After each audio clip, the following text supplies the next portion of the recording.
Sandalwood ನಲ್ಲಿ ಕೃಷ್ಣ ಅಂತಾನೆ famous ಆಗಿರೋ ನಟ ಅಜಯ್ ರಾವ್ ದಾಂಪತ್ಯದಲ್ಲಿ ಬಿರುಕು ಮೂಡಿದೆ. ಪತಿ ಅಜಯ್ ರಾವ್ ಅವರಿಗೆ ಸ್ವಪ್ನ ರಾವ್ ವಿಚ್ಛೇದನಕ್ಕೆ ಮುಂದಾಗಿದ್ದಾರೆ.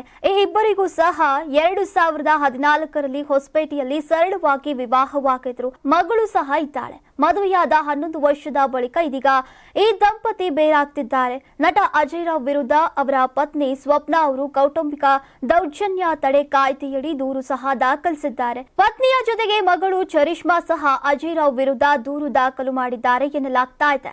ಪ್ರಕರಣದ ಬಗ್ಗೆ ಹೆಚ್ಚಿನ ಮಾಹಿತಿಗಳು ಇನ್ನಷ್ಟು ಬಹಿರಂಗವಾಗಬೇಕಿದೆ. ಇನ್ನು ಸ್ಯಾಂಡಲ್ವುಡ್ ನಲ್ಲಿ ಬಹಳಷ್ಟು ವಿಚ್ಛೇದನ ಕೇಸ್ಗಳು ಹೆಚ್ಚಾಗ್ತಾನೆ ಇದೆ. ಇತ್ತೀಚೆಗಷ್ಟೇ ಕನ್ನಡ ರ್ಯಾಪರ್ ಚಂದನ್ ಶೆಟ್ಟಿ ಮತ್ತು ನಿವೇದಿತಾ ಗೌಡ ವಿಚ್ಛೇದನ ಪಡೆದುಕೊಂಡಿದ್ರು.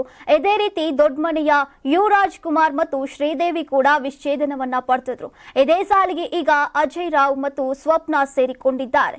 ಇನ್ನು 2003ರಲ್ಲಿ ಬಿಡುಗಡೆಯಾದ ಎಕ್ಸ್ಕ್ಯೂಸ್ ಮೀ ಸಿನಿಮಾ ಮೂಲಕ ಅಜಯ್ ರಾವ್ ನಾಯಕ ನಟನಾಗಿ ಚಿತ್ರರಂಗಕ್ಕೆ ಎಂಟ್ರಿ ನೀಡಿದ್ರು. ಅದಕ್ಕೂ ಮುನ್ನ ಸುದೀಪ್ ನಟನೆಯ ಕಿಚ್ಚ ಸಿನಿಮಾದಲ್ಲಿ ಸುದೀಪ್ ಗೆಳೆಯನ ಪಾತ್ರದಲ್ಲಿ ನಟಿಸಿದ್ರು.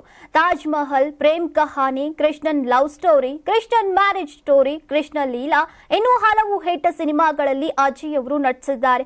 ಇದೇ ವರ್ಷ ಬಿಡುಗಡೆ ಆದ ಯುದ್ಧ ಕಾಂಡ 2 ಸಿನಿಮಾದಲ್ಲಿ ನಟಿಸುವ ಜೊತೆಗೆ ನಿರ್ಮಾಣವನ್ನ ಸಹ ಅಜಯ್ ರಾವ್ ಅವರು ಮಾಡಿದ್ರು.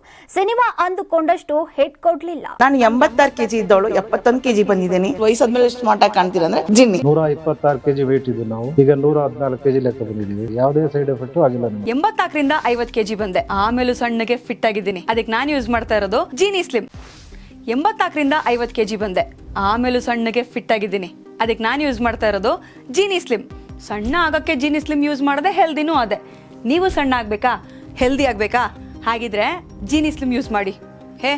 ಸಣ್ಣ ಆಗೋದಕ್ಕೆ ಯಾವುದೋ ಪ್ರಾಡಕ್ಟ್ ಹೇಳ್ತಾ ಇದ್ದಾಳೆ, ಏನಾದರೂ ಸೈಡ್ ಎಫೆಕ್ಟ್ಸ್ ಇದೆ ಅಂತ ಯೋಚನೆ ಮಾಡ್ತಾ ಇದ್ದೀರಾ? ಖಂಡಿತ ಇಲ್ಲ.